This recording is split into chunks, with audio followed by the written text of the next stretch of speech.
Bonjour à tous et à toutes. Je vous remercie d'être avec nous cet après-midi. Nous n'aurons qu'un seul atelier car nous avons un petit problème avec une personne qui est à contact. Mais comme Marie Blanca a eu la gentillesse de nous rejoindre à l'atelier précédent, nous allons terminer avec Sophie Denisov, ici présente, Marie Perrin, ici présente, et Sophie Berthelier, ici présente. Donc aujourd'hui, nous allons parler des nouveaux usages et des nouvelles formes d'habiter. Donc, histoire d'animer un petit peu le débat, je voulais vous parler de deux expériences innovantes qui me paraissent intéressantes. Les béguinages, nouvelle forme d'habitat pour les seniors, où les personnes se regroupent par sensibilité et se retrouvent dans un espace sécurisant, démocratique et consensuel, avec des personnes qui viennent aider, mais pas enfermées, mises en place par des maîtres d'ouvrage publics éclairés, avec un concierge qui prend en charge l'entretien des parties communes et des privatives, et une animatrice qui passe pour poser des questions d'ordre privé ou animer la vie quotidienne. Donc, une autre expérience qui m'amuse aussi, c'est le co-living, qui vient de l'anglais co et living, vivre, habitation meublée composée d'espaces privatifs, chambres d'environ 20 mètres carrés, salle de bain, petite cuisine, partagées, avec des salons, des salles de sport, des bibliothèques, des spas, des espaces de coworking, des terrasses. Avec cela s'ajoute la Wi-Fi, le ménage, les parkings, l'abonnement à Internet, les cours de sport, le soda, trottinette, etc. Parfois un concierge est mis en place pour gérer la réception et la livraison et récupérer les vêtements du pressing. Donc, co-living, béguinage, peut-être ce sont les formes d'habiter nouvelles de demain. Tous sont susceptibles de recherche et une solution pour bénéficier d'un logement en location clé en main, tout en ayant l'opportunité de pouvoir nouer des liens. C'est peut-être l'habitat du futur, sait-on jamais. Mais maintenant, je vais parler avec Sophie Denisov de sa carrière et ensuite, elle nous expliquera la façon dont elle voit les nouvelles formes d'habiter, qui nous ouvrira bien sûr à un débat plus large en deuxième partie de la conférence. So, Sophie Denisov is an architect and urban planner. She worked with Roland Castro since 1980. They became a partner in 1988. A long experience has enabled her to develop a reflection on housing and a view of the city, which are expressed as different scale in architecture and urban projects, with one constant: to reveal a geographical identity, to renew the image and attractiveness of the territory, to create an hospitable urbanity, and the pleasure of living in a southern way, at home and together. Building and house districts built in many cities offer multiple buildings typology with superimposed houses, terrace, broad window, shared garden, facility contribute to the urban equality. Media library, hotel, high school, offices. The pleasure of living is expressed in major remodeling projects and expertise of the Castro Denisov Associate Studio. It is a process of metamorphosis that is implemented so these places, the most malign, where one goes to live by default, become those that one chooses to live in. Example included the Quai de Rohan à Lorient, which was become an emblem for the city and its postcard, the Caravelle in Villeneuve-la-Garenne, and La Duchère in Lyon. Sophie Denisov formalized and transmitted her know-how in his era in the book Remodeler, Métamorphosé, published with the edition Le Moniteur in 2005 and co-authored with Roland Castro.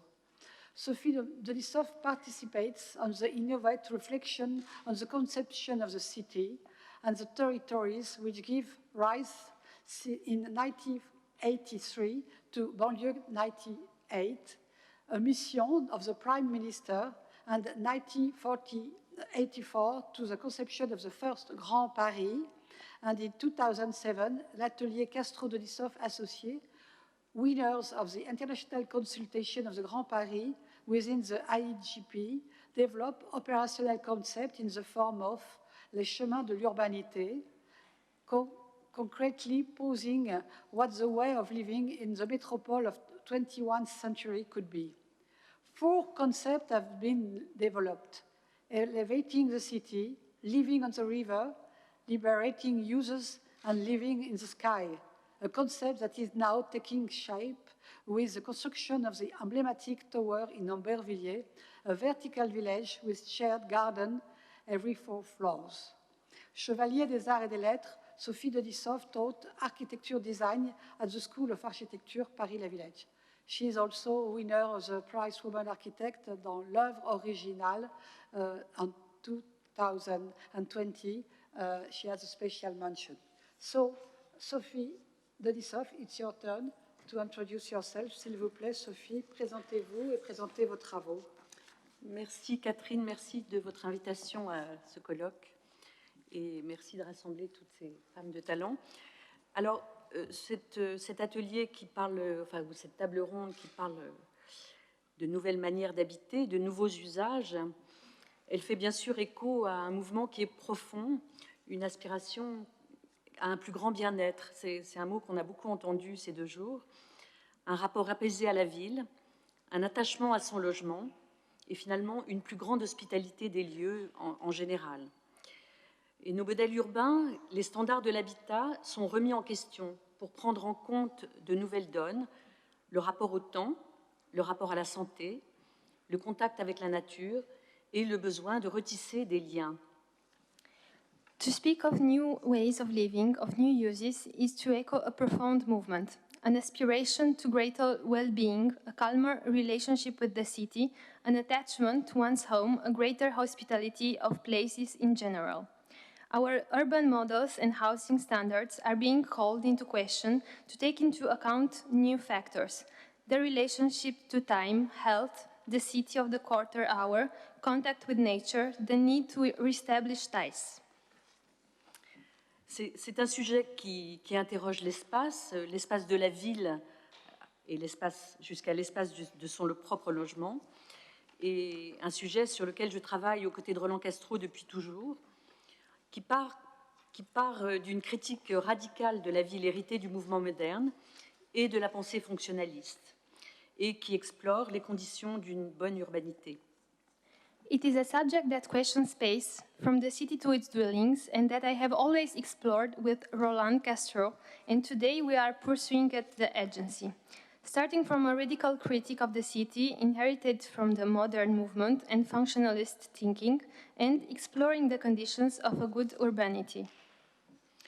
Et c'est en particulier une démarche qui nous a amenés à réaliser, à concrétiser des projets en banlieue, dans les grands ensembles, depuis plus de 30 ans, dans les grands ensembles qui ont été construits dans l'après-guerre, et des projets que l'on appelle des projets de remodelage. Alors, le remodelage, qu'est-ce que c'est bon, enfin, vous avez deviné, évidemment, mais tout le monde sait, mais le remodelage, c'est une façon de réarchitecturer les espaces, de réarchitecturer les bâtiments, mais aussi les logements, tout ça plutôt que faire table rase.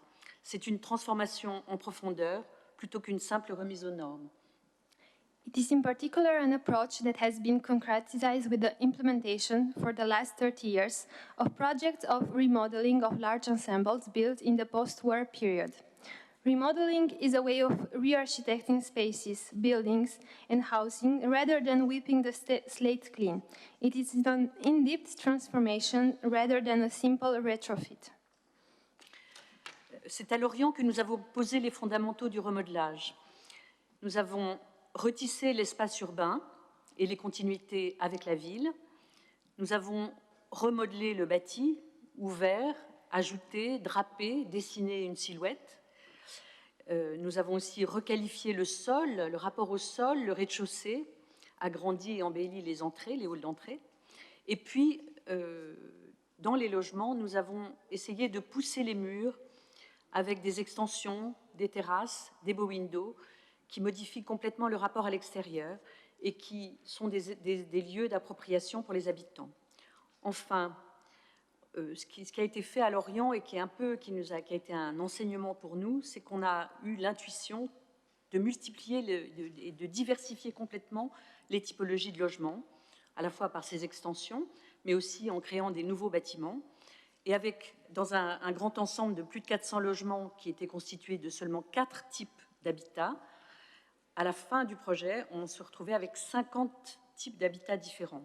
Ce qui a été un élément très important d'attractivité et d'enracinement, parce que finalement, ça a donné un choix. It is in Lorient that we have laid the foundations of remodeling, rewoven the urban space and continuity with the city, reshaped the building, opened, added, draped, drew a silhouette, requalified the relationship to the ground, the first floor, enlarged and beautified the lobbies, pushed the wall of housing with extensions, terraces, bow windows, then modified the relationship to the outside, offered themselves to the appropriations. Multiply the types of housing by extensions, new buildings. 4 types of housing at the beginning, more than 50 afterwards, which, by giving the choice, was a real factor of attractiveness and rooting. Après 10 ans, puisque c'est des chantiers qui durent très longtemps, ça dure plus de 10 ans plus tard, le quartier est totalement réincorporé dans la ville.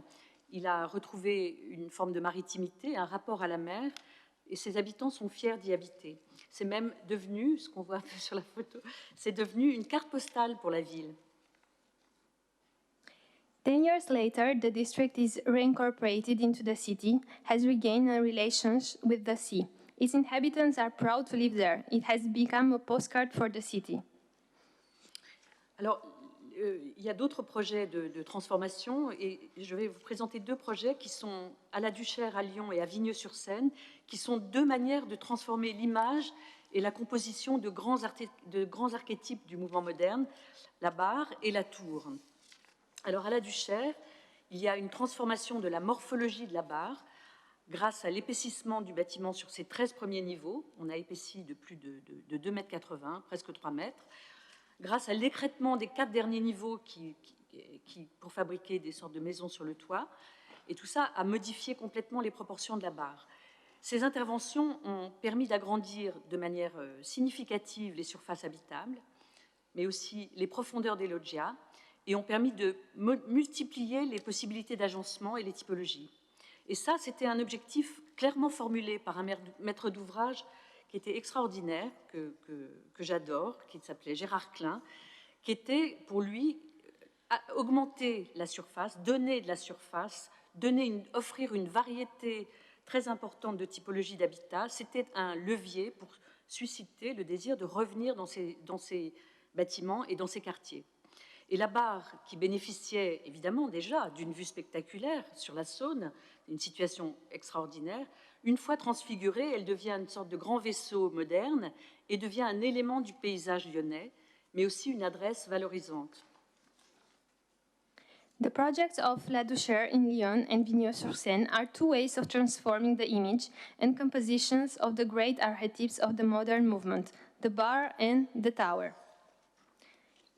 In La Duchère, the morphology of the bar is transformed. The thickness of the building on the first 13 levels, the capping of its last 4 levels, which modify its proportions. These interventions make it possible to increase the habitable surface, the depth of the loggias, and multiply the possibilities of arrangement and typologies. This was a clear objective formulated by extraordinary client Gerard Klein to significantly increase the surface area in order to create a desire to live there. The bar, which had a spectacular view of the sun, once transformed into a modern vessel, became an element of the Lyon landscape and a rewarding address. Le projet de Vigneux-sur-Seine, alors on ne voit pas très bien la tour initiale, mais c'est la petite image en noir et blanc sur la gauche, il transforme la manière d'habiter la grande hauteur, puisque là on est dans un immeuble de grande hauteur, au-delà de 50 mètres, par la mise en place d'une épaisseur de terrasse sur toutes les façades du bâtiment. À l'empilement initial des logements se substitue une profusion de ce qui sont pratiquement des jardins individuels et des cabanes, c'est-à-dire un prolongement extérieur qui sont comme des salons extérieurs.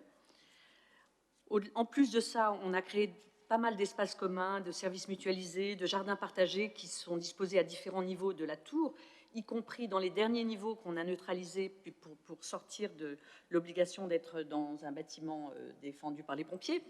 Donc on a fait un jardin ouvert sur le ciel sur les 6 derniers niveaux. Et finalement, puis le rez-de-chaussée accueille des nouveaux services publics. Et de cette façon, en donnant à voir sa générosité, ses qualités domestiques, cette succession de situations et de salons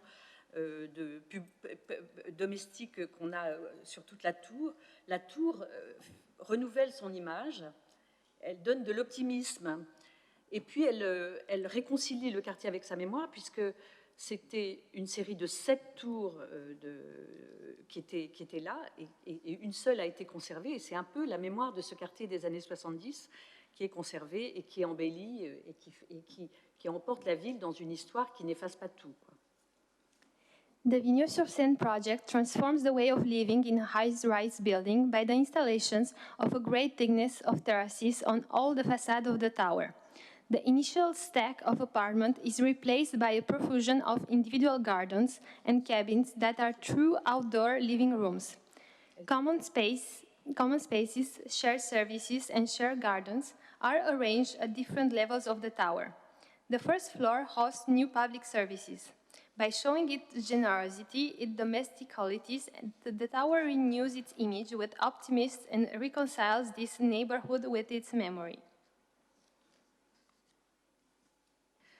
Alors, là, je vais parler d'une rencontre qui a été décisive dans notre parcours à l'agence. C'est il y a plus de 20 ans, on a fait la rencontre d'un maître d'ouvrage qui était Hervé Jobé-Duval, qui dirigeait au sein d'un grand groupe, Nexity, une petite structure un peu d'invention, et avec qui on a développé justement toute une démarche sur la manière de concevoir à la fois l'espace, qu'est-ce que c'est qu'un quartier, qu'est-ce que c'est qu'un morceau de ville, et aussi sur l'habitat lui-même, c'est-à-dire sur l'importance d'espaces qui favorisent l'appropriation à la fois individuelle et commune pour fonder une appartenance, et sur la force du récit pour fonder un lieu, un quartier.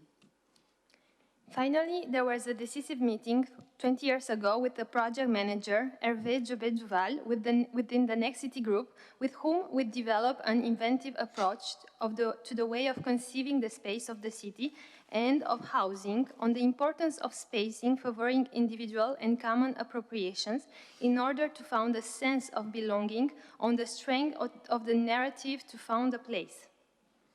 Donc cette rencontre a donné lieu à pas mal de projets, et dans lequel il s'agissait de concevoir le logement comme une maison, avec un vrai prolongement extérieur, avec des doubles hauteurs, avec du sol, avec du ciel, en multipliant les typologies, en développant dans l'immeuble des codes de représentation et d'usage. Et par exemple, c'était quelqu'un qui était très inspiré par le système des hôtels particuliers entre cour et jardin, de s'attacher à des typologies qui font dans la ville les éléments à la fois de représentation et de l'espace du dedans, de développer, d'augmenter aussi, de travailler sur l'économie même du bâtiment, en considérant que l'épaisseur d'un bâtiment pouvait être augmentée sans augmentation réelle du coût, en tout cas significative du coût, ce qui permettait de dégager des parties communes très généreuses et aussi des loggias très profondes qui modifiaient complètement la qualité des logements. Et enfin, toute la notion de la narration, de comment on écrit une histoire urbaine, une scénographie du promeneur, qui permet de fonder l'identité d'un quartier et une appartenance. The approach proposed to conceive housing as a house with a true exterior extensions with double heights, from the ground and the sky, and to multiply the typologies, to develop codes of representations and use in the buildings between courtyard and garden, and to increase its thickness to create very generous common areas and very deep terraces, a thickness whose cost is marginal. And finally, to write an urban history, a scenography of the walker that founds an identity. C'est dans ce cadre-là que nous avons conçu l'îlot de la Joliette à Marseille, qui est recomposé à partir de l'histoire industrielle de ce quartier, avec un jeu d'alignement aux rues qui le bordent. C'est un grand îlot carré, et tout un système de traversées en venelle qui révèle une succession de jardins, une place centrale et des tas de profondeur, des secrets. Il comprend une ancienne usine qu'on voit là sur la gauche, réhabilitée en logement, une grande variété de formes de bâtiments, des immeubles villas, même des petites maisons, des immeubles maigres et verticaux, qui fabriquent tout un contraste, une succession de contrastes d'échelles et de formes. Il comprend aussi une grande variété de typologies de logements, des maisons superposées, des maisons à patio, avec toujours des prolongements extérieurs, des terrasses, des loggias, des jardins privatifs. Et c'est un quartier que l'on a conçu à 4 mains avec Yves Lion et qui est aujourd'hui extrêmement prisé. Chacun a le sentiment d'y habiter de manière unique. C'est un petit morceau de Marseille, un de ses multiples villages. This is the context in which the La Juliette block in Marseille was designed, recomposed from the industrial history of the district in a gay of alignment with the streets that border it and of crossing in alley, which reveals a succession of gardens, a central square, and depth. It includes a former factory rehabilitated into housing and a wide variety of buildings forms, apartment buildings, houses, and candlelit buildings that create contrast. It also includes a rich variety of housing types, stacked houses with patios, each with terraces, loggias, and private gardens. This neighborhood, designed with Yves Lion, is extremely popular. Everyone has the feeling of living there in a unique way. It is a small piece of Marseille, one of its many villages. Donc, la tour Habiter le ciel à Aubervilliers, qu'on va visiter demain, et qui m'a valu d'ailleurs l'honneur de recevoir cette année ce prix, le prix bon, est un peu une synthèse, un aboutissement de toutes ces années de travail sur la forme de l'habitat, sur l'hospitalité des espaces à vivre, à la fois chez soi et aussi ensemble, en commun. Elle conjugue aussi, la tour, elle intègre les réflexions qui ont été menées, puisque c'est un concept qui a été fabriqué au moment de l'atelier international du Grand Paris, et elle conjugue les réflexions qu'on y a menées, c'est-à-dire l'économie du foncier, l'évitement de l'étalement urbain, éviter l'étalement urbain, habiter avec de la densité en hauteur, mais sans rien sacrifier du plaisir, du confort, du plaisir d'habiter. The Habiter le Ciel Tower in Aubervilliers is the greatest in the Greater Paris area, for which I was honored to receive a Women's Architects Prize, is in a way a synthesis, a culmination of these years of work on the form of the habitat, on the amenities of the space to be lived in, at a home, in a common. It also brings together the idea of the Atelier International du Grand Paris, saving land, avoid urban sprawl, living with density and height, without sacrificing comfort and pleasure. Et donc, Habiter le ciel, c'est une manière inédite d'habiter une tour. D'abord parce qu'il y a des grandes qualités appropriatives pour les logements, des qualités individuelles, donc toujours des grandes terrasses, des grandes loggias, et des qualités appropriatives pour avoir une vie collective dans le bâtiment, qui sont ces jardins superposés. C'est le cœur du bâtiment, c'est cette superposition de 4 grands jardins communs sur lesquels donc, donnent les parties communes, les paliers d'étage, et qui sont prêts à être investis par les habitants, qui sont en partie plantés, en partie faits d'un sol où on peut se rassembler et se réunir. Et l'habitat se décline autour de ces grandes loges, à la manière de maisons superposées, avec des grandes loggias, qui donnent chaque fois le sentiment d'un logement à soi. Il y a un grand socle de commerce qui construit un rapport noble avec la place du Front populaire, en face du métro. Et c'est finalement un village vertical. Habiter le ciel construit dans l'espace le bonheur d'habiter chez soi et ensemble. Habiter le Ciel is a new way of living in a tower thanks to its great appropriative qualities. The heart of the building is a superimposition of 4 common gardens onto which the floor levels open up, just waiting to be invested. The housing is arranged in a manner of superimposed house with large loggias, giving the feeling of a home of one's own. A large base of shops build a noble relationship with the public space. Like a vertical village, Habiter le Ciel builds in space the happiness of living at home and in a common. Bravo.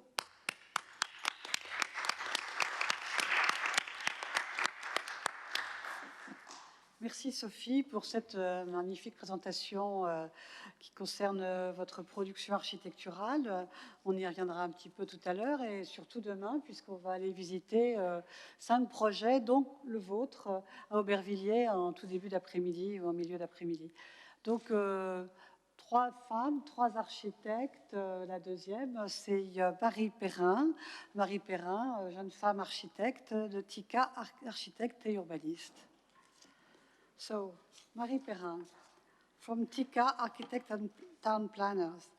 After graduating at the end of the 2007, Marie took the first steps in London at DRMM Architects, where she developed her skills in working with wood and her interest in environmental architecture, which she had developed through her studies. In parallel, she participated in European competition and obtained a research grant.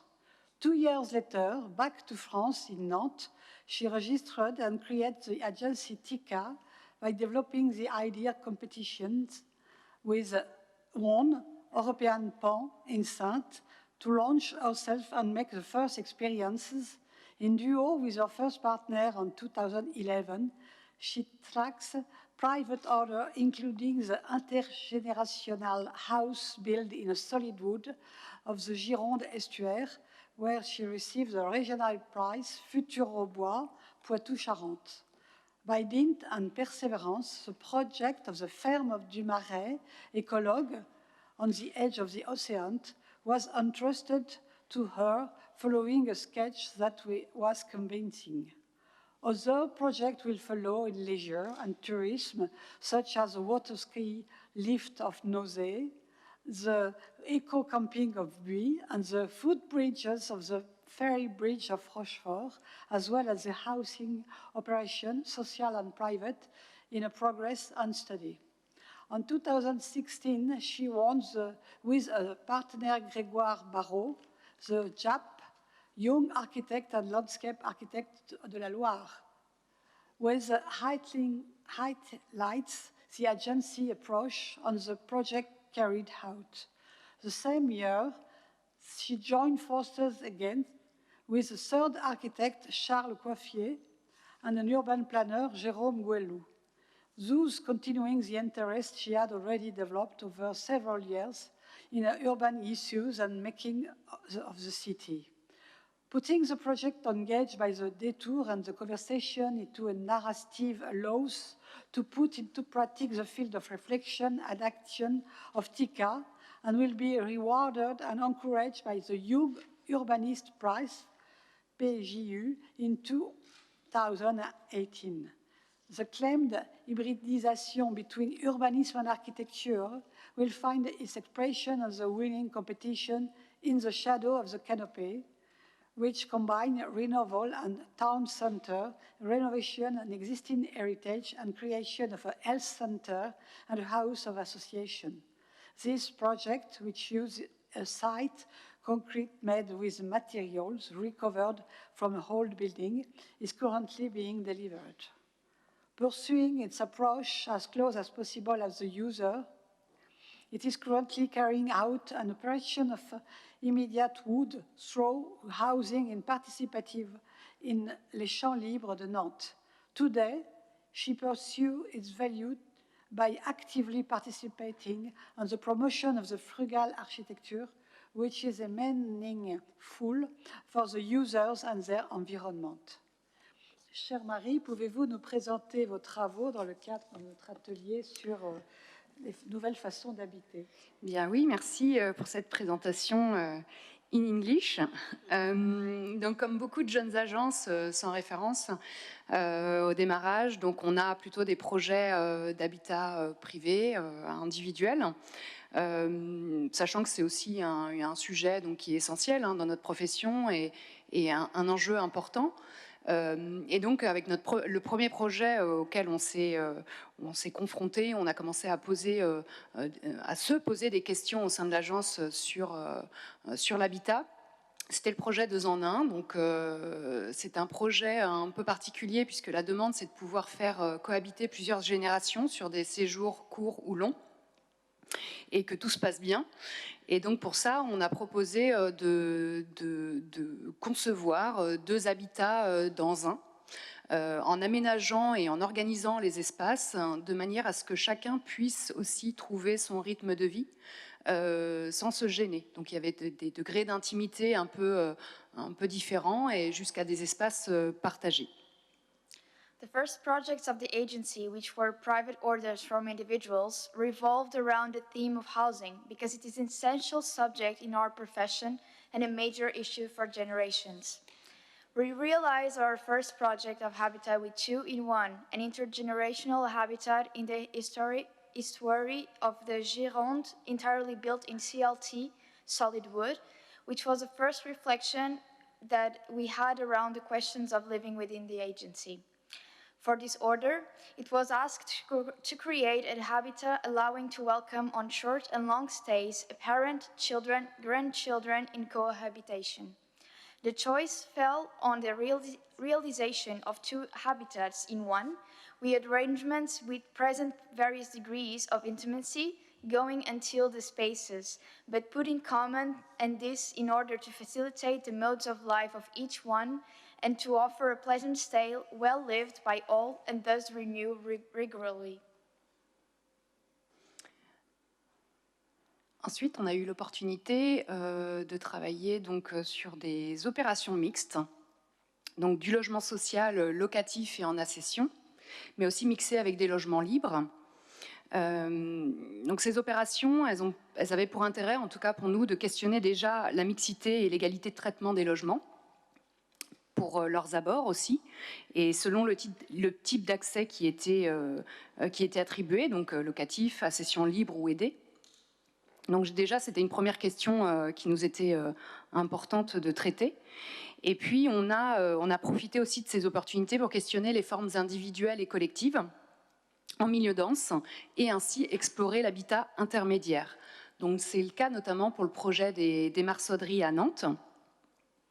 We then had the opportunity to work on mixed operations in social rental housing and the section of mixed with free housing.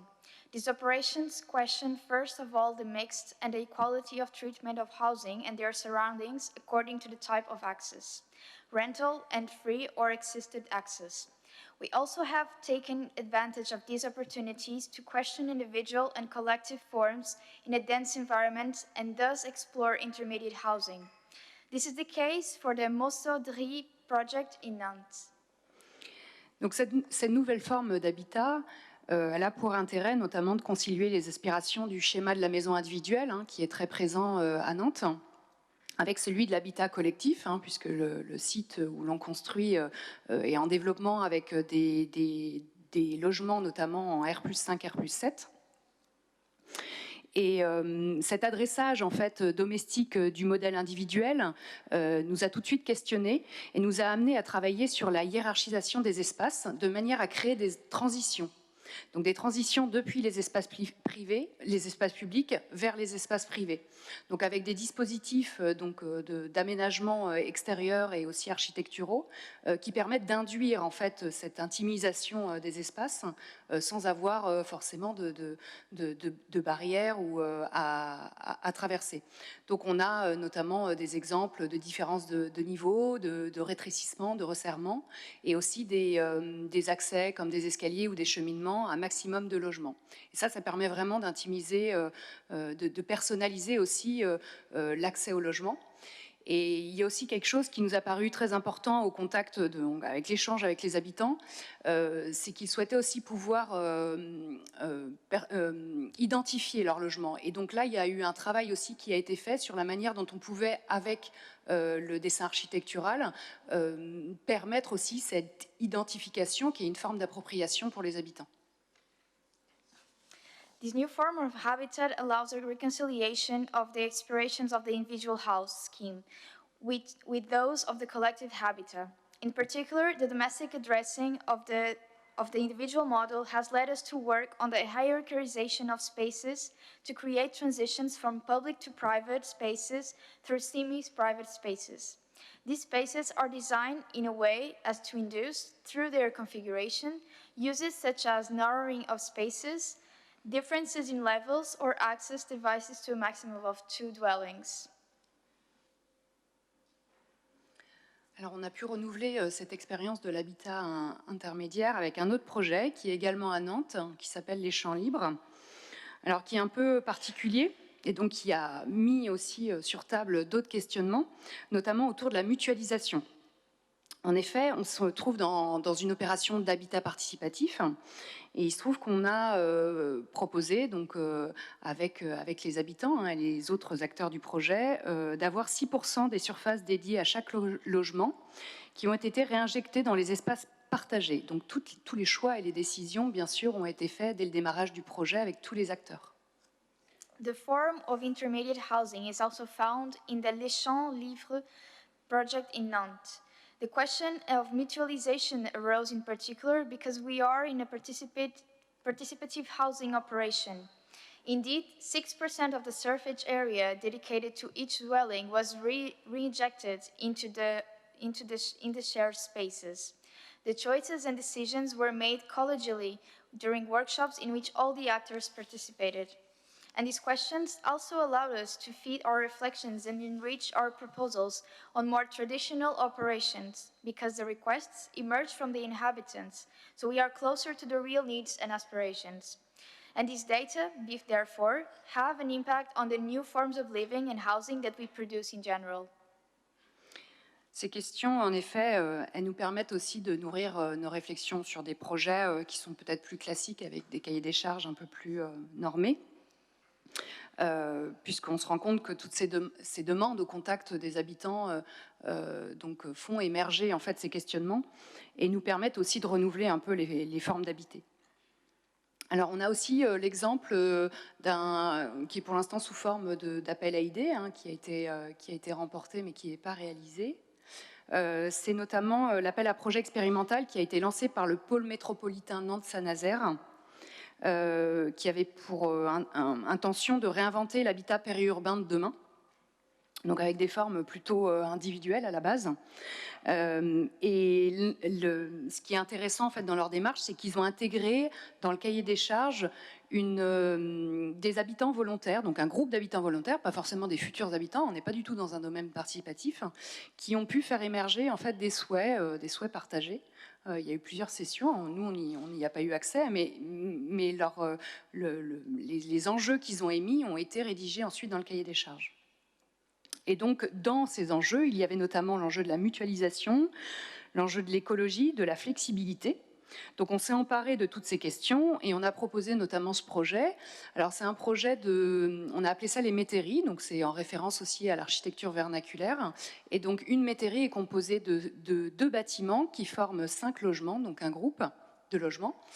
Et chacun des logements a une sorte de volume capable, donc qui est compris dans le volume de base, à la manière d'un grenier, c'est tout simplement.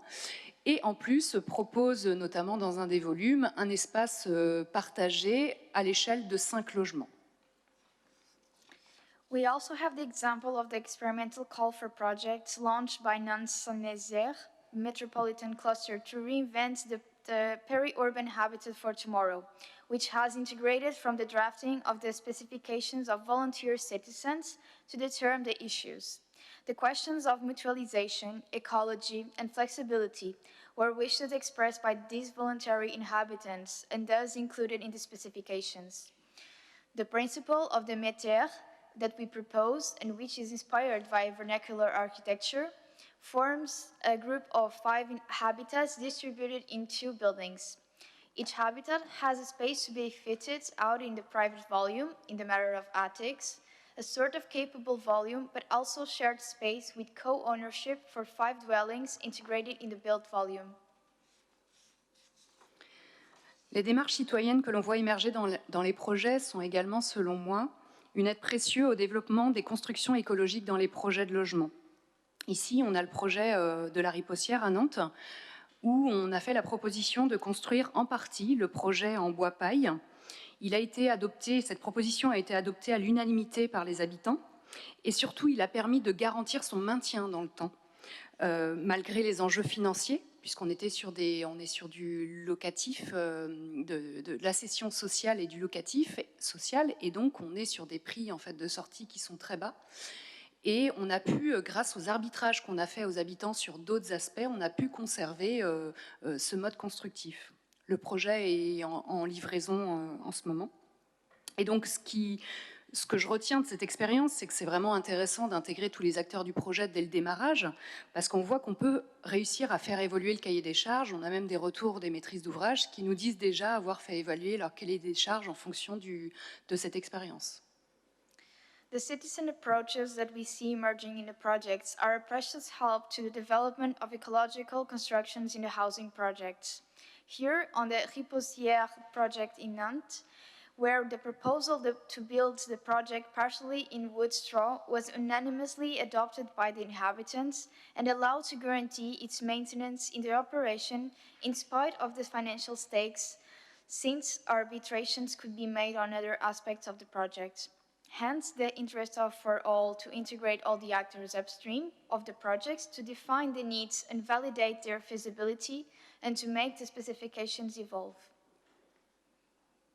Et j'aimerais conclure avec cette image, puisque c'est une photo des habitants sur le site avant même qu'il soit construit.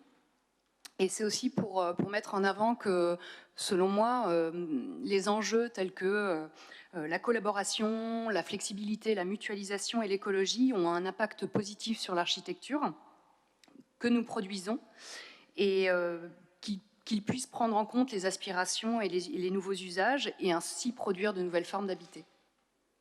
To conclude with this picture of the inhabitants on the site before the construction, I would say that the stakes of collaboration, flexibility, mutualization, and ecology have, according to me, a positive impact on the architecture that we produce, since they take into account the new uses and aspirations that produce new forms of living.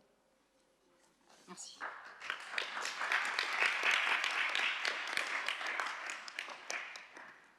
Merci Marie Perrin.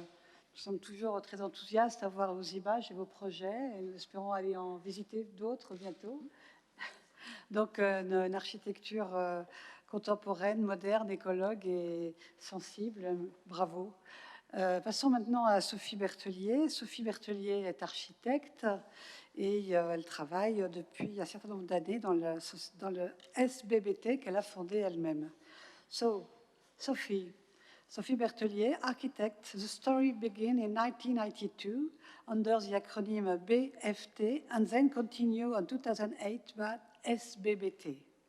Curious, since school, Sophie Berthelier preferred to attend aeronautic shows rather than dwell on the physics of materials. Her instinct taught her to spot on very early on then little user complexes, honeycombs, various polymers, and other textiles who titillated her. A degree in art and technology in the early days of the computer science in the architectural community gave her an unsuspected power. With Jean Nouvel, the magic works, allowing her to develop large-scale projects in which her intuition of the material is revealed. A play of reflections, mysteries. The desire to make the choking technique disappear and the constant concern to please, to give a little more, to dream and to live with, to whoever it is, user, visitor, inhabitant, teacher or student. The movie feeds the approach Fassbinder, Wim Wenders, the great one and the time inspired his work based on the session, the seduction of the image and the framing. How to ignore contemporary art. With the same faculty of discovery, Sophie became a collector. Donald Judd, Zotto, and Joseph Bayungs will adoptedly have expect her, but the spirit, the power of putting in space or in science, and found it a natural and mature way in the realizations which will follow. In his eyes, the gaze always takes precedent, supposed by invention. A parallel story is played out of emphasis and inappropriation, far exceeding of the sacrosanct law of the floor wall ceiling. A commitment rewarded her in 2012 by Dejean Prix for advanced technique adapted to architecture delivering by the Académie d'Architecture. One research leads to another. Little by little, a fund is being set on the interview of the desired time, sometimes with the support of the resistance of industrialistic and project owners. Another debate. From an inventive universe, paradoxically timeless, to production, the step is taken to produce other particular universe, each telling its own story in a precise context. His bronze shaving, recovered and dipped in resin, protect his building from the sun. His extruded anodized aluminum sheets slides to close large outdoor terrace, his crumpled and tortured copper sheets dressed on a chocolate stone. A poetry emerges from this ambience going beyond the use. The work developed is not limited to the construction of buildings, but also include fabric collection and furniture design. Today, this agency has won a macro lot in Bordeaux Atlantic for the company Clercienne, and she coordinates the whole project, leader of 21,000 square meters of office, housing, and public facilities. This is an opportunity to develop new way of living, working, and living. It is a stage, a revolutionary design in a world where everyone's potential is shrinking and where the architect must also be inventive to allow everyone to live in a better life. So, c'est à vous, chère Sophie, de présenter votre travail et de présenter les projets sur l'habitat de demain. Bien, merci Catherine de me donner la parole. Je vais d'abord commencer un petit résumé sur la philosophie de notre agence qui, comme je le disais ce matin, repose sur une éthique de tous les types d'habitat et de l'espace. En effet, nos domaines d'activité sont multiples et pour nous, l'architecture doit émouvoir et apporter du plaisir, celui des yeux, mais aussi celui de tous les autres sens. Et je peux définir donc mon travail sur la spatialité par la recherche d'une architecture, je dirais, sensitive. Dans chaque projet développé, on élabore des stratégies pour sortir des aspects normés de la commande. En effet, les architectes sont pris dans toutes ces normes techniques et de tout ordre. Et donc, je souhaite ramener les maîtres d'ouvrage à l'idée d'offrir non seulement une construction pérenne, vertueuse, mais y associer bien évidemment la notion de bien-être. Et à ce titre, j'ai lancé le manifeste de la haute qualité architecturale pour défendre l'architecture basée sur la poétique et l'émotion et pour délimiter ces normes à un registre plus simplifié.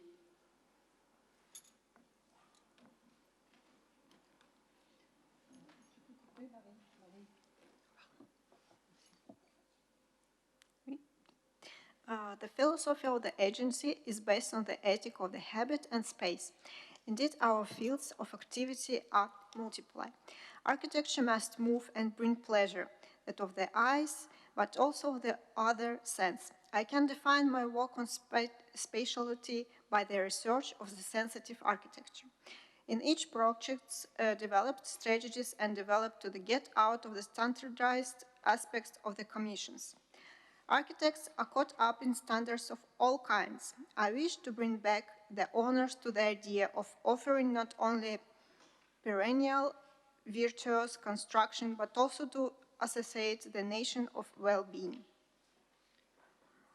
In this respect, I have launched the High Architectural Quality Manifest to defend architecture based on poetics and emotion, and to limit these standards to more simplified register. Bien, donc je veux pouvoir aborder donc le thème de l'architecture et non pas de la construction. Et donc je travaille la matière pour sa relation avec nos sensations. Pour moi, l'appellation des nouveaux usages se résume plutôt à de nouvelles envies et de nouvelles façons de vivre liées à l'évolution de notre société. La pandémie a effectivement révélé ces besoins que nous connaissions tous, nous les architectes, mais qui semblaient superflus pour nos maîtres d'ouvrage. Ces nouvelles envies se traduisent par la liberté de choisir son ensoleillement, ses vues, son atmosphère de vie. En résumé, être bien chez soi. La lumière naturelle, élément central du confort. Sur tous nos projets, l'accent est mis sur les vues, les cadrages et les circulations pour les habitants. Nous offrons le choix de se protéger de la chaleur, de s'ouvrir sur l'extérieur, dans leur logement, en étant protégés de la rue, et nous utilisons donc de nombreuses protections solaires. Je conçois mes bâtiments pour que l'usage soit couplé avec la symbolique de l'élévation, celle tournée vers le ciel, vers l'horizon, vers la lumière. I want to be able to approach the theme of architecture and not construction. I worked with the material for its relationship with our sensation. For me, the name of the new uses are rather summarized in new desires and new ways of living related to the evolution of our society. The pandemic has revealed these needs that we architects, we all aware about which seemed superfluous to our clients. These new desires translate into the freedom to choose one's sunlight, one's views, and one's living atmosphere. In short, to feel good at home. Natural light, the central element of comfort. In all our projects, the emphasis is on views, framing, and circulation for the inhabitants. We offer the choice to protect oneself from the heat and to open up to the outside world. In their homes, they are protected from the street, so we use a lot of solar protection. I designed my building so that the use is coupled with the symbolism of elevation, turn towards the sky, towards the horizon, towards the light.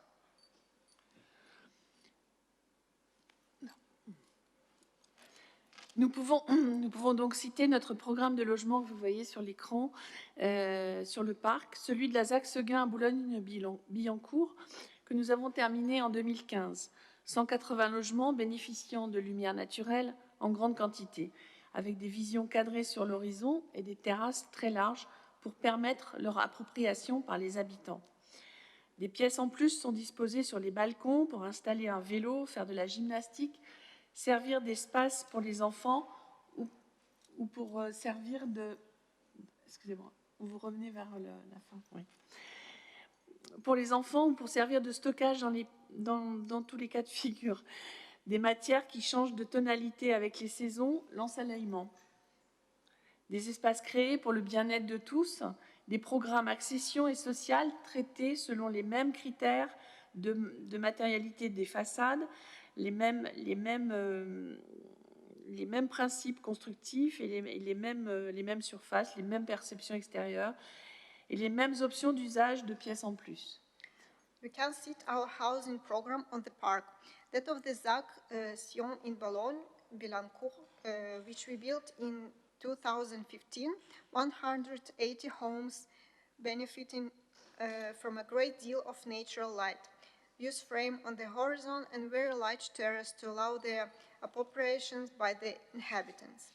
Extra rooms are placed on the balconies to install a bicycle, to do gymnastics, to serve as a space for children, or to serve as strong storage in the worst-case scenario.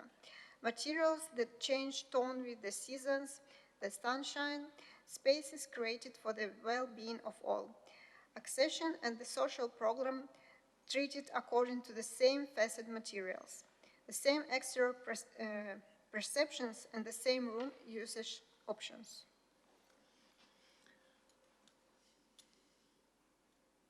Okay. À Bordeaux-Codéran, les 180 logements que vous voyez sur l'écran bénéficient tous également de terrasses de lumière de protection solaire composées par des panneaux en métal déployés, dorés, qui filtrent la lumière et qui permettent à chacun d'en doser son intensité. Donc je ne parle que de l'usage et du bien-être, car bien sûr, tous nos programmes sont durables, BBC, HQE, et sur nos études actuelles, bas carbone. Le développement durable est intégré effectivement dans tous nos programmes et toutes nos réalisations. La difficulté aujourd'hui résulte de la résistance que nous devons avoir pour conserver nos dessins où sont conçus des espaces créés pour apporter un plus de la poésie et du bien-être pour tous. In Bordeaux, Côte-d'Ivoire, the 180 apartments all benefit from light. Solar protection composed of golden expanded metal panels that filter the light and allow each person to control its intensity. I'm only thinking about youth and well-being because all our programs are BBC HQE sustainable on our current low carbon studies. Sustainable development is integrated into all our programs and all our projects. The difficulty today results from the resistance we have to keep our designs, where spaces are created to bring poetry and well-being to all. Donc ces volontés se traduisent également spatialement par un programme en cours de chantier, celui de l'UMI. Il s'agit d'un programme, effectivement, comme disait Catherine, de 21 000 m² de surface, comprenant à la fois des bureaux, des logements sociaux, locatifs, en accession, intergénérationnelle et une crèche. Le tout au bord de la Garonne. Donc le bâtiment s'appelle l'UMI, avec des bureaux, des appartements baignés par la lumière et bénéficiant d'une grande hauteur sous plafond, avec également des volumes capables qui vont au-delà des volumes traditionnels définis par les contraintes de programme. Vous voyez sur l'écran les plans qui montrent en fait la capacité à faire évoluer les appartements au cours de la vie des habitants. Donc, l'expérience de la pandémie nous montre combien ces thèmes sont d'actualité aujourd'hui. Nous sommes à 30% de lumière naturelle dans les logements. Côté matériaux, nous choisissons des matériaux recyclés et bien sûr recyclables. Des terrasses partagées sont prévues pour les bureaux face à la Garonne. Nous avons créé des terrasses et balcons pour tous les logements. Des loggias en espace tampon, que vous voyez sur les plans. Des pièces en plus à aménager sont le leitmotiv de notre conception pour réaliser cet ensemble. Les volumes des logements sont augmentés de 10%, 2,80 m de hauteur libre, 2,70 m à 2,80 m de hauteur libre, pour créer cette élévation dont je parlais en préambule et qui permet au regard de s'échapper vers l'horizon, le ciel ou les espaces urbains. La qualité de l'air est devenue une composante de la lutte contre la pandémie. Les volumes que nous avons créés relaient cette nécessité. Nous travaillons les formes et les reliefs pour capter les vues sur la Garonne pour être en résonance avec l'eau et le fleuve. Nous avons créé 40 formes d'habités différentes sur 60 appartements. Prendre soin du monde passe par l'introduction d'une élévation, d'un plus dans l'acte de bâtir. Plus de hauteur, plus de vitrage, plus de ventilation. Mon travail est lié à la HQA. C'est un mot d'ordre, une référence éthique. Il nous suffit de penser à la lumière, à l'air, à la vision depuis son appartement, à des relations d'échange dans son immeuble, aux arbres, aux fleurs et à la vie. Merci.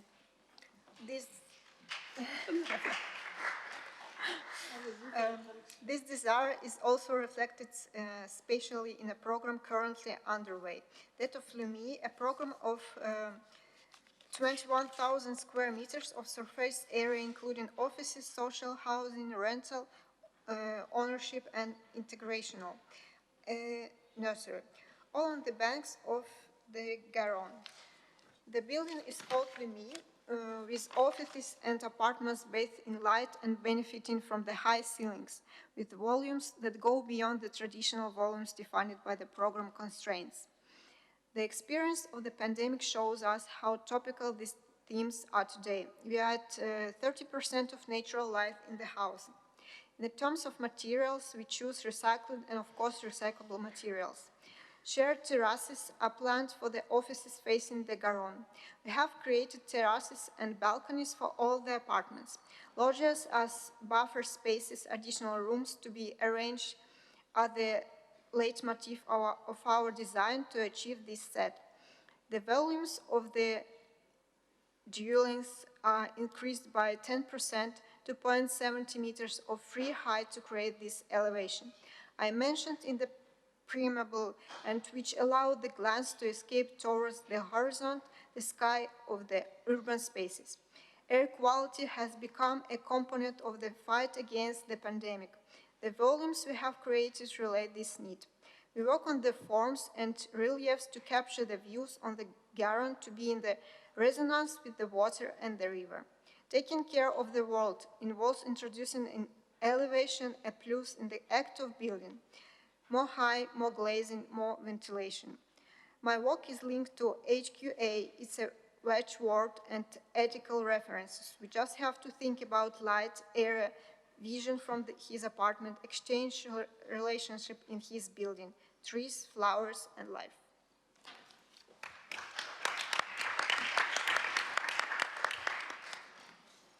Merci Sophie et merci Madame de nous faire la traduction. C'est une très belle présentation de vos projets et de vos réalisations. Mais nous allons revenir à Sophie Denisov. Donc Sophie, vous ne faites pas table rase dans le sens où, au contraire, vous déconstruisez pour mieux reconstruire l'habitat.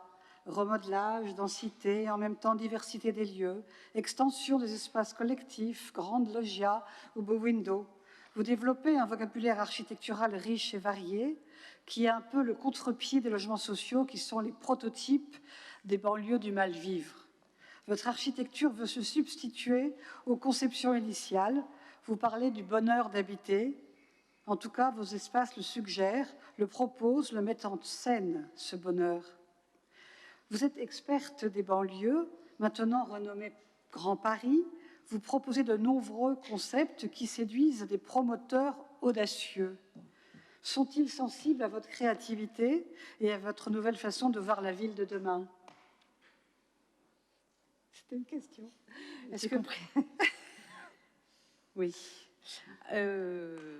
Seront-ils sensibles? Oui. Je pense que d'abord, la banlieue, c'est vrai que ça a été beaucoup d'années de travail et beaucoup d'années à comprendre et aussi à modifier son regard sur l'espace, sur l'architecture, sur la ville, simplement parce que ce sont des quartiers habités avec des gens qui ont un certain regard sur cet espace dans lequel ils vivent, quoi. Et c'est se rendre compte finalement de l'inhospitalité de toute cette ville issue de cette reconstruction, la plupart du temps, je dirais, quand même.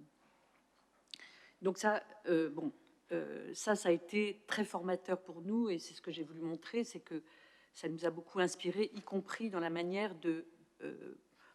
d'inventer des lieux, des petits morceaux de ville. Parce que je pense que ça fait partie des angoisses qu'on peut avoir quand on est architecte ou quand on conçoit un morceau de ville.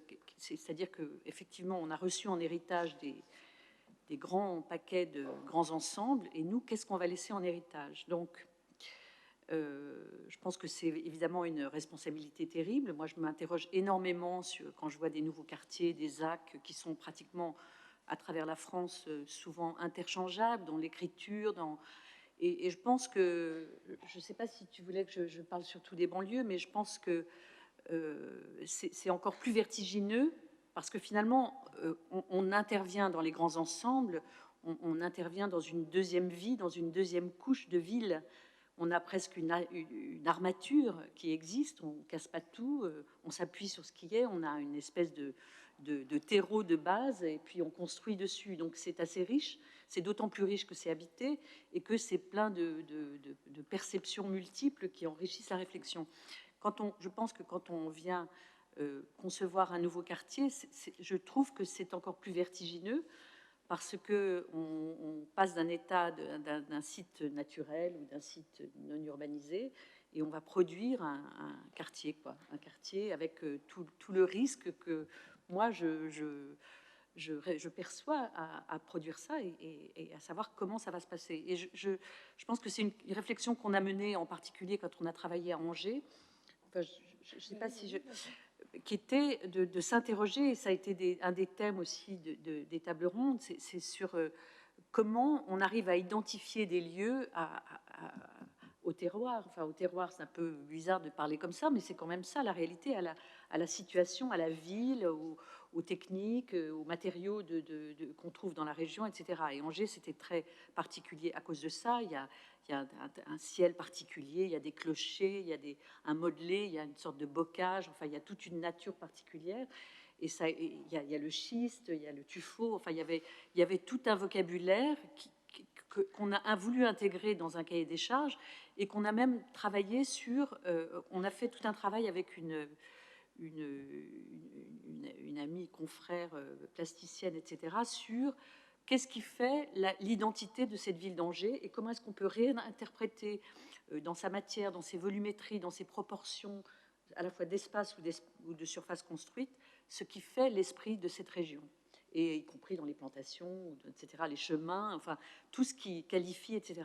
Et finalement, on a essayé non pas de plaquer des modèles de quartier avec toute la science qu'on peut avoir quand on fait un peu de l'urbain, mais à se projeter dans une ambiance d'un lieu qui s'associe à une ville et qui est toute une manière de cheminer dans ces lieux, d'avoir des proportions d'espace public, d'avoir des pierres qui sont là, d'avoir une certaine matérialité, etc. Alors, je ne sais pas si c'est ça si j'ai bien répondu. En fait, non, pas vraiment. Non, je considère que tu as travaillé beaucoup sur les banlieues et que tu es devenue une experte. Et donc, ta façon de voir la ville de demain, c'est pas uniquement on casse tout, on fait du neuf, mais c'est on retravaille, on retricote, on remodèle, on construit la ville sur la ville, on rajoute, on réduit, on étend, on remodèle. Voilà. Oui, alors c'est vrai qu'on démolissait très peu, on a démoli très peu dans la plupart des quartiers, comme à Villeneuve-la-Garenne, à Lorient, on a fait passer une rue, on a ouvert un bâtiment pour ouvrir une rue sur la mer, ou à Villeneuve-la-Garenne pour traverser une parcelle qui était immense et un petit peu enclavée, qui était même très enclavée, donc c'était finalement pour faire rentrer la ville. Mais il y a des quartiers qu'on fait aujourd'hui, et le temps a passé, ça fait quand même 30 ans qu'on travaille sur ces quartiers, où on arrive à un patrimoine de cette époque qui est tout de même à bout de souffle. Et c'est le cas à Fontenay-aux-Roses, où on démarre un projet qui, lui, finalement, au bout de... Ça fait 7 ans qu'on a gagné ce projet. On va renouveler l'ensemble d'un quartier de 800 logements, qui est un morceau des Blagies. Et finalement, on est arrivé à la conclusion que ce qu'on allait conserver, c'est les lieux. Il y a un bois de platane, il y a un verger, il y a d'abord un esprit des lieux parce que c'est une vallée, ça s'appelle les paradis parce que c'était tout un système de vergers avec des tuteurs pour faire pousser les vergers, etc. Donc c'est ce thème du jardin qu'on va reproduire, plus des lieux, puisque c'est dans ces quartiers finalement ce qui a prospéré et ce qui a embelli finalement, c'est les sujets, c'est les plantations, etc. Donc c'est autour de ces lieux qu'on va reconstituer un quartier en s'appuyant sur des rues, en ouvrant le quartier, en faisant un morceau de la ville à part entière, alors qu'aujourd'hui c'est un quartier très fermé, et en renouvelant pièce par pièce tout ce quartier, tous les bâtiments finalement, en n'ayant pas le fétichisme de cette architecture qui n'est, dans ce cas précis d'ailleurs, qui n'a aucun intérêt, mais qui est en plus beaucoup trop cher à transformer, quoi, à récupérer et à réhabiliter, à désamianter, à rendre accessible, etc. Donc on renouvelle tout et on fabrique, on se met dans l'histoire de cette ville de Fontenay, qui est une ville de jardin, qui est une ville où on va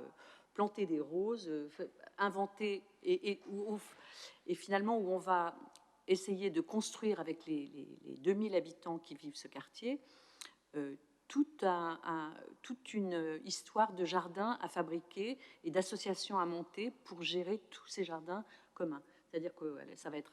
voilà. Enfin, c'est un peu ça le thème. Ça va ? On reviendra vers vous. Marie Perrin, vous avez réfléchi sur quelques recommandations pour créer un habitat de qualité. Donc, vous parlez de co-création en amont, le plus tôt possible, cela vous paraît nécessaire, mais comment faire avec les concours, où le programme vous est donné de façon impérative? Rendre l'écologie obligatoire, ce n'est pas dans le sens de la nouvelle réglementation, dites-vous. Mutualiser des espaces, c'est bien, c'est une issue, mais ça suppose que les gens adhèrent à ce projet. Donc, flexibilité des lieux et pourquoi pas des usages, c'est bien là des suggestions très justes. Vous dites aussi réhabiliter et rénover peut-être, parce que construire moins mais mieux devient la préoccupation de demain. Donc on est dans un monde où on n'a finalement plus de certitude, où les choses peuvent avancer. Vous travaillez sur des cahiers des charges avec des citoyens volontaires pour réfléchir sur l'habitat de demain.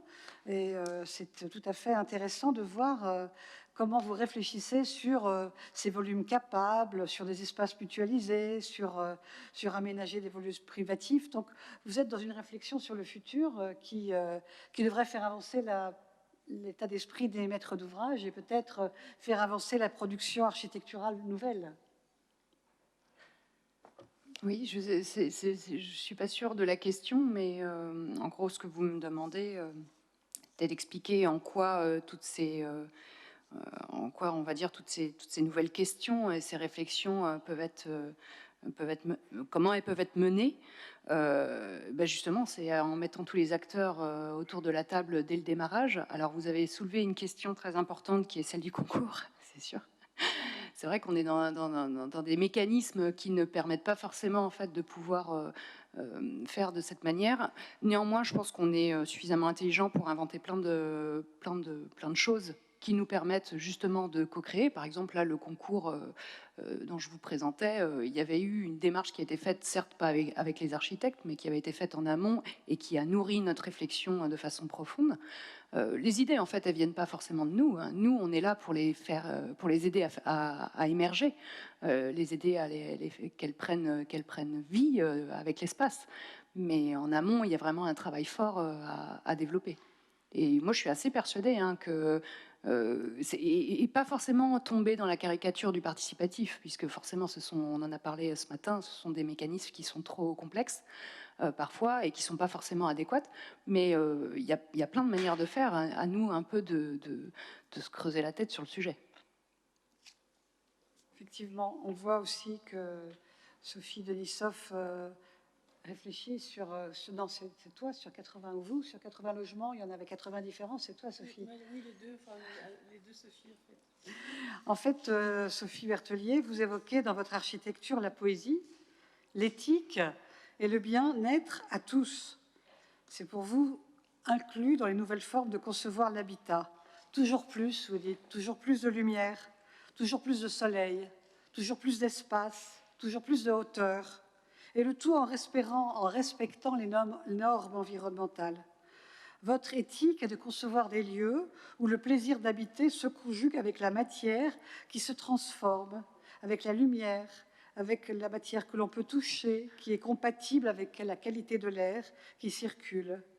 Vos espaces sont évolutifs, larges et flexibles. Alors, toujours la même question, est-ce que tous les maîtres d'ouvrage sont partants? Est-ce que vous avez rencontré des maîtres d'ouvrage éclairés qui vous suivent et qui valident vos projets? Effectivement, toujours plus, ça peut faire peur à nos clients. Je pense qu'il faut savoir expliquer en fait la genèse d'un projet et la façon dont nous on l'aborde. Et c'est tout d'abord une question d'échange avec le client et avant de concevoir le projet. Et quand on lui dit on va vous donner 40 appartements différents, il se creuse la tête en se disant mes commerciaux, comment vont-ils faire pour expliquer chaque projet différent, ça va être très compliqué. Mais finalement, c'est d'une façon, au niveau commercial, ça leur permet aussi de proposer des appartements individualisés. Où chacun peut se retrouver et chacun peut choisir, surtout que c'est en fait sur plan, les gens achètent sur plan avant la construction, et donc c'est une façon aussi de pouvoir proposer des solutions commerciales qui peuvent attirer aussi les futurs habitants. Donc voilà, je pense que c'est un équilibre entre un équilibre qui est à la fois financier et à la fois qualitatif. Donc faut arriver à donner plus à un endroit, moins à un autre, à être là par exemple pour la Lumi à Bordeaux, on a choisi une trame de parking qui se prolonge avec la trame des appartements.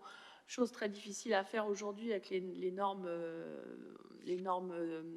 comment dire, d'accessibilité handicapée.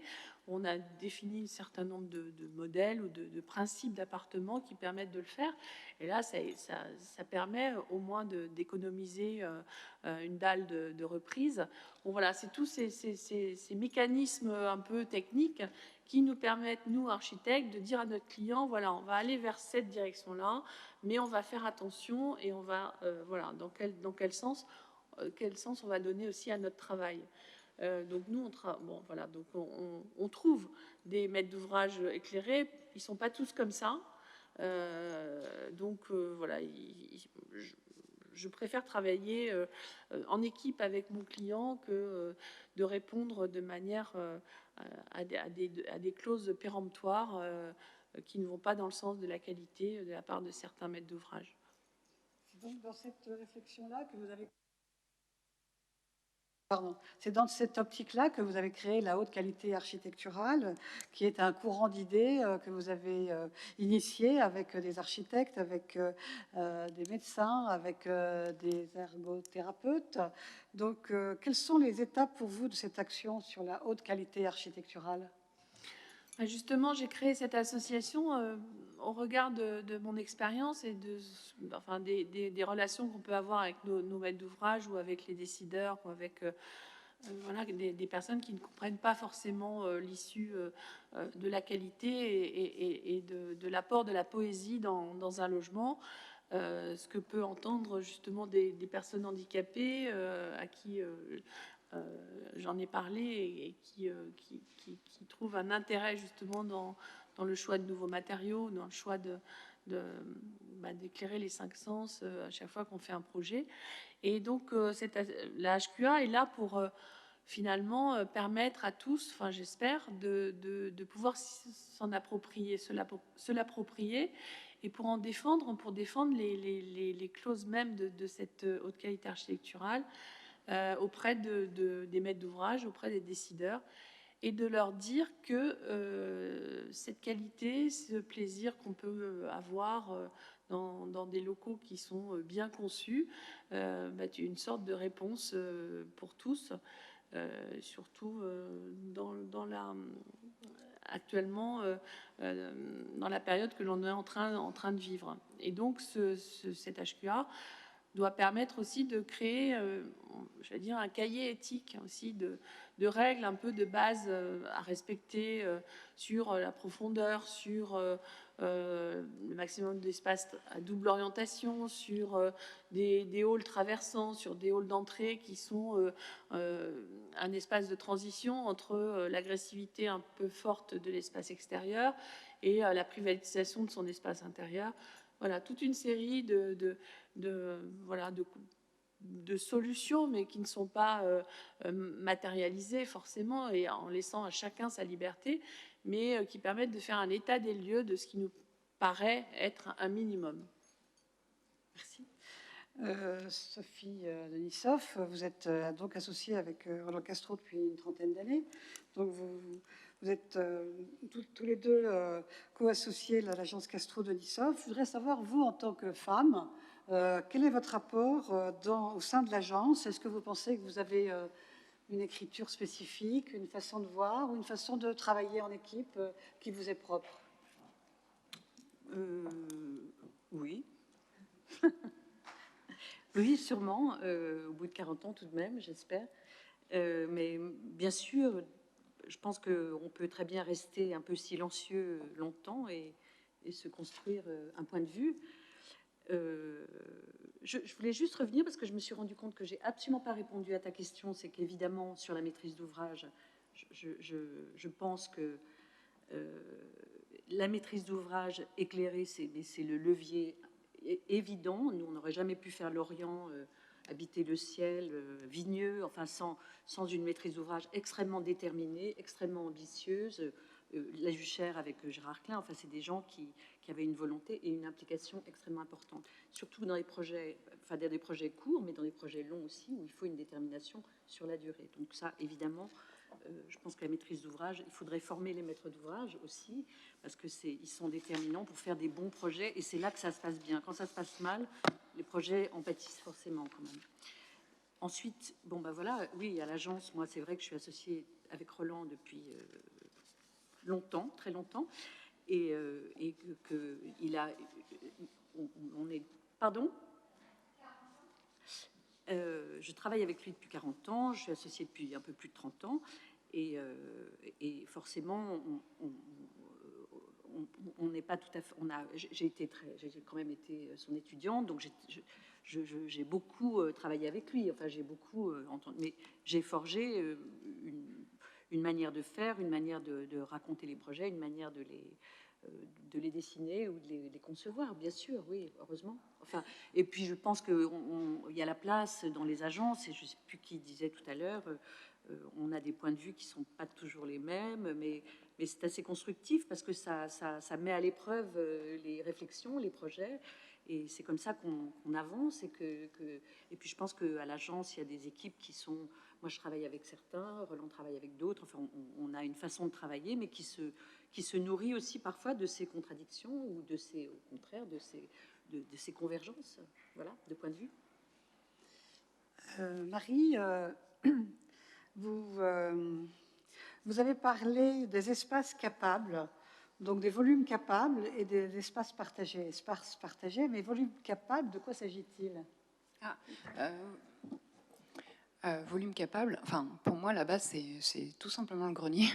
C'est un volume qui fait partie, c'est un espace qui fait partie du volume habitable de base, mais qui n'est pas aménagé, donc à proprement, par exemple, isolé ou aménagé pour pouvoir en faire une pièce habitable. Donc, c'est pas une invention, en fait, hein, c'est vraiment quelque chose qui existe et qui a été repris dans certains... Nous, on n'a pas réussi à le développer pour l'instant dans les projets, mais il y a des projets qui sont a priori en cours. Hein. Je crois d'ailleurs Sophie travaille sur le sujet, qui explore ce côté prêt à finir, volume capable, où les gens vont pouvoir aménager leur espace comme ils le souhaitent. Alors déjà, ça permet de baisser les coûts au démarrage d'achat, donc c'est intéressant. Ce que fait en général un couple qui investit, premier investissement, il achète, je sais pas, une maison ou un appartement, il casse tout à l'intérieur, il refait à son goût. Bon, ben, pourquoi ne pas lui offrir ça dès le départ? Parce que c'est vrai que souvent on a le retour même d'amis qui disent mais c'est quoi ces aménagements avec ces toilettes immenses, enfin ce jeu. Voilà, et les gens ils ont envie aussi de pouvoir s'approprier les lieux, et donc c'est quand même assez intéressant à développer. Et vous n'avez pas eu de projet de co-living à réaliser dans la région où vous travaillez? Parce que je pense que c'est un peu l'avenir pour les jeunes ou pour les... Pas encore. Pas encore. Ouais, on a eu quelques approches sur le sujet, mais pas de projet qui ont abouti. Parce que la flexibilité dont vous parlez de l'habitat, c'est quoi exactement? Alors, la flexibilité, c'est plus donc à l'intérieur d'un logement, hein, pouvoir facilement bouger des cloisons, des espaces, les transformer, mais ça peut être aussi entre logements, pouvoir facilement, par exemple, rassembler de logements, diviser de logements sur des duplex, prévoir en fait l'acoustique dans une cage d'escalier pour pouvoir facilement diviser les deux espaces, prévoir les attentes, les arrivées d'eau. Ce genre de choses, en fait, c'est des choses très simples, hein. Mais il faut y penser, les mettre en place, et surtout avoir des maîtrises d'ouvrage, en effet, qui souhaitent le mettre en place. Parce que souvent, ok, c'est un petit plus, mais ça fait pas partie des fois des démarches, des enjeux principaux. Et quand vous parlez de l'écologie qui devrait être obligatoire, qu'est-ce que vous entendez par ça? C'est un peu mon combat. Non, elle est plus ou moins. Non, en fait, on parle un peu trop à mon goût de performance, beaucoup, et pas assez de bon sens. Donc on l'oublie complètement. On oublie en fait l'impact des matériaux sur l'environnement. On oublie l'impact des matériaux sur la santé. Et donc je pense qu'il faudrait qu'on sorte un peu de ces mécanismes, parce qu'en plus on crée des outils qui parfois en fait tuent des démarches, qui sont contre-productifs aussi parfois. On a des non-sens, hein, nous, sur des projets. Donc on leur dit, bah, vous choisissez la performance ou le bon sens. Et donc c'est un peu dommage. Donc je pense qu'il faudrait un peu revoir aussi ces choses-là. Attention, quoi. Attention, qu'il y a trop de calculs tue le projet. C'est vrai que c'est depuis quelque temps, on a l'impression qu'il faut être scientifique et mathématicien pour faire de l'architecture, et qu'une partie du travail vous échappe, mesdames, puisque vous allez le confier à des spécialistes. Sophie, est-ce que vous pensez que ça vous échappe? Ah non, non, pas du tout. Non, à l'agence, rien ne nous échappe. Heureusement d'ailleurs, parce que sinon, moi j'arrêterais ce métier. Et non, mais il faut savoir finalement dialoguer et expliquer aux spécialistes que ils partent d'une base de conception et souvent avec l'expérience, on sait où on va dans la conception initiale. Après, il s'agit de savants calculs, mais c'est comme en structure. On sait très bien utiliser le métal ou le béton dans tous les projets qu'on fait. Après, il faut affiner. Et donc, on donne ça, ces calculs précis, à des spécialistes. Mais à l'origine, c'est l'architecte qui gère son projet et sa conception. Simplement, le prix des normes, c'est plus l'impact budgétaire des normes environnementales, de l'accessibilité, qui sont normales, mais qui devrait peut-être être un peu plus modulé. Et c'est pour ça que dans le cadre de notre association, je travaille avec Soraya Compagnie, que vous connaissez très bien, qui est la fondatrice de l'association pour l'accessibilité pour tous. Et elle est d'accord avec nous et on essaye de travailler avec elle pour trouver des solutions qui soient moins chronophages au niveau surface pour les handicapés et qui nous permettent plus de liberté. Voilà, c'est un peu dans ce sens-là que nous on travaille. Donc c'est plus les normes environnementales qui coûtent, qui ont un impact financier très important, alors que la promotion immobilière, on a un financement et on ne peut pas y déroger. Donc c'est un peu de cette façon-là que j'oriente le débat.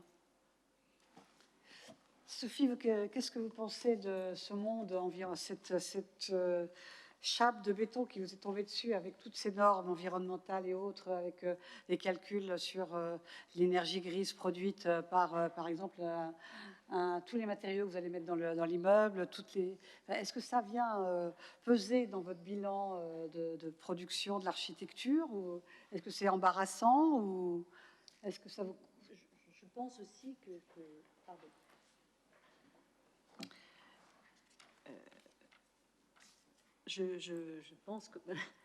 Je pense comme Marie qu'on est un petit peu qu'on est dans qu'on résout ces questions-là sous forme de performance, et c'est souvent effectivement une espèce on coche des cases, voilà, comme on a coché des cases d'une certaine façon pour les surfaces. Enfin, on se pose même plus la question de ce qui est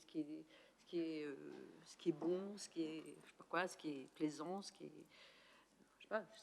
est vraiment un confort ou pas. On coche des cases. Donc, on a un pourcentage de vitrage. Enfin, on est un petit peu pris dans des carcans avec des maîtres d'ouvrage, des promoteurs qui sont souvent qui nous en rajoutent sur des surfaces minimum. Enfin, en nous réduisant les surfaces de façon effarante, donc en se disant, et on est là coincé avec, et puis là-dessus on a des bureaux d'études qui vont nous faire un rapport sur le fait qu'on a répondu aux normes environnementales. Effectivement, il y a des choses très basiques qui sont du bon sens aussi, je pense, et qui vont à l'encontre de tous ces dispositifs. C'est les logements traversants, la ventilation, c'est qu'est-ce qu'on va faire pour anticiper les questions de réchauffement climatique, et qu'est-ce qu'on va livrer comme bâtiments qui vont permettre de bien vivre dans 20 ans, dans 30 ans, dans 50 ans, et qui ne seront pas à démolir à nouveau comme ce qu'on fait avec nos grands ensembles. Aujourd'hui, c'est vrai, on est un peu dépossédé parce que soi-disant c'est très technique, mais en réalité il y a des tas de choses qui sont extrêmement, c'est pas que technique, c'est de la logique pure. Effectivement, la ventilation d'un logement, il faut pour qu'un logement ventile bien, il faut qu'il ait déjà, s'il avait une bonne hauteur sous plafond, il serait plus performant, et quand il est traversant, il est encore, évidemment, et c'est ça qui fait que on peut rafraîchir la nuit, etc. Enfin, il y a plein de choses possibles, et c'est très intéressant de développer ça. Moi, je pense que dans les écoles maintenant, il y a quand même un gros travail là-dessus, et c'est très important que ça soit pris en cause, que ça soit pris en compte. Mais je pense qu'on est un peu souvent, la plupart, enfin, dans la maîtrise d'ouvrage privée, un peu coincé dans une espèce de rentabilité à court terme, et voilà, on va chercher des labels et des performances, quoi. Il y a le courant, Marie, de la frugalité dans l'architecture, frugalité heureuse, dit certaines. C'est vrai que parfois on peut échapper à l'essentiel en se bourrant la tête de normes, de labels, de performances, sans réfléchir à des choses un peu comme Jourdain qui faisait de la prose sans le savoir. Vous faites de l'écologie parfois sans le savoir et vous avez là besoin de revenir aux fondamentaux et aux besoins essentiels et pas vous noyer dans une foule de performances XY qu'on ne maîtrise pas toujours tout à fait, non?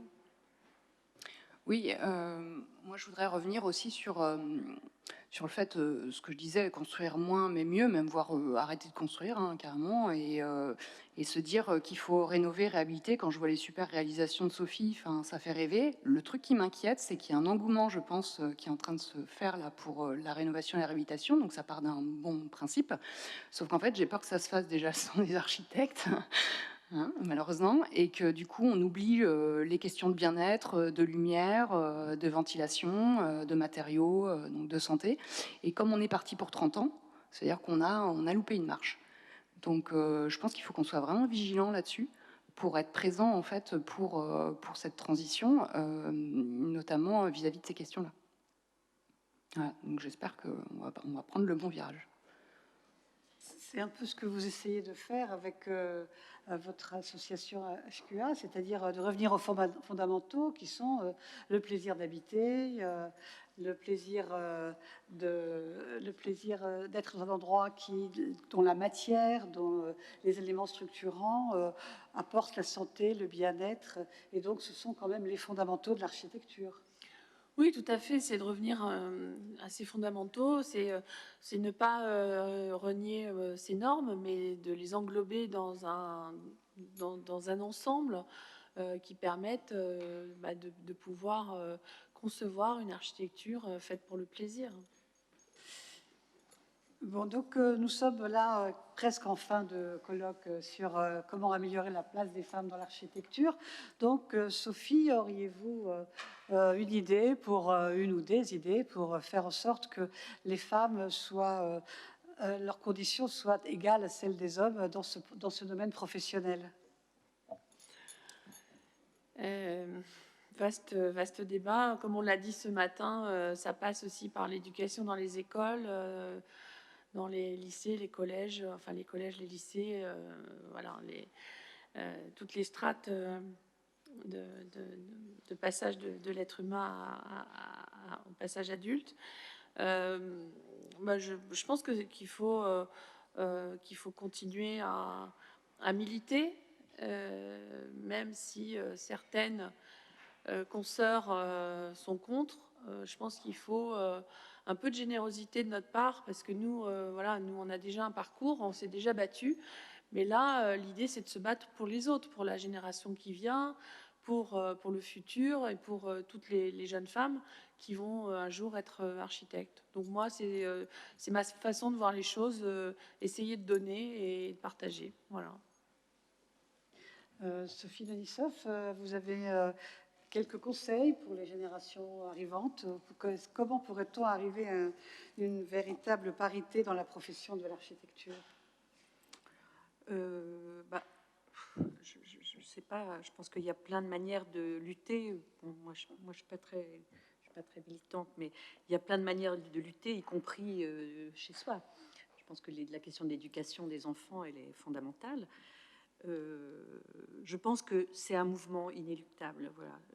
Je vois, enfin, entre ce qui était il y a 40 ans et ce qui est aujourd'hui, les étudiants qu'on a à l'école et ce qui se passait il y a 40 ans, ça n'a rien à voir.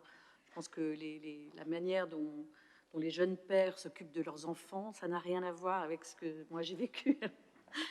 Donc je crois que c'est un mouvement, les nouvelles générations transforment la donne.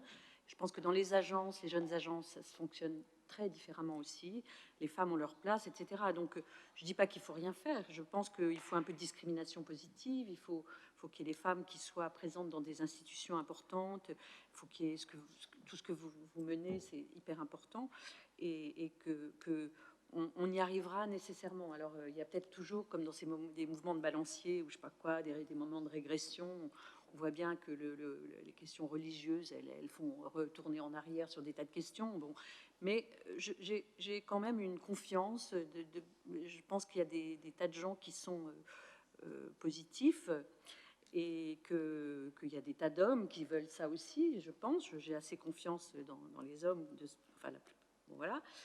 Et je pense que peut-être que l'Europe, d'ailleurs, parce qu'on est quand même très différent du continent américain ou d'autres continents, peut-être moi j'ai envie de m'accrocher à cette idée du continent de la douceur. C'est à la fois sur des modes de vie à inventer dans nos villes, comment est-ce qu'on peut se réapproprier des villes, l'espace de sa ville et la manière de vivre, et avoir un art de vivre en Europe, enfin, dans nos grandes métropoles, et comment on refuse d'avoir des métropoles asiatiques, enfin, je sais pas, par exemple. Et je pense que dans les relations hommes-femmes, c'est peut-être aussi quelque chose de ce type-là, c'est-à-dire que on est quand même enfin voilà, il y a quand même des valeurs qui sont profondément ancrées, même s'il y a des moments de recul. Et j'ai assez confiance dans le fait que l'Europe peut être exemplaire là-dedans. C'est vrai qu'en plus, nous sommes dans un programme européen ici à Sweetland, et nous allons d'ailleurs apporter les conclusions de l'enquête que nous avons menée en septembre. Vous serez tous invités pour connaître les résultats. Marie Perrin, quelques recommandations pour améliorer la place des femmes dans l'architecture? Bon, moi, je réitère ce que j'ai dit ce matin, et je suis d'accord avec mes consoeurs sur le fait que, de toute façon, c'est à la base, hein, c'est à la racine qu'il faut prendre la problématique. Donc, je pense qu'il faut que les écoles, dès tout petits, mesurent un petit peu l'enjeu, hein, par rapport à ça. Ce qui permet notamment, ce qui permettra, je pense, aux femmes d'avoir peut-être plus confiance aussi en leurs capacités, et aussi aux hommes de reconnaître la capacité aussi des femmes à pouvoir exercer, parce que moi c'est souvent le constat que je fais, hein, même dans des entretiens d'embauche ou ce genre de choses. Et puis après, bien sûr, je crois qu'on en a parlé aussi ce matin, c'est le fait d'avoir un peu plus d'enseignantes dans les écoles. Moi j'ai manqué, hein, je pense, d'enseignantes et de références de femmes archi dans ce qu'on pouvait m'enseigner. Il en faudrait un petit peu plus, donc il faudrait peut-être un peu leur ouvrir aussi les classes.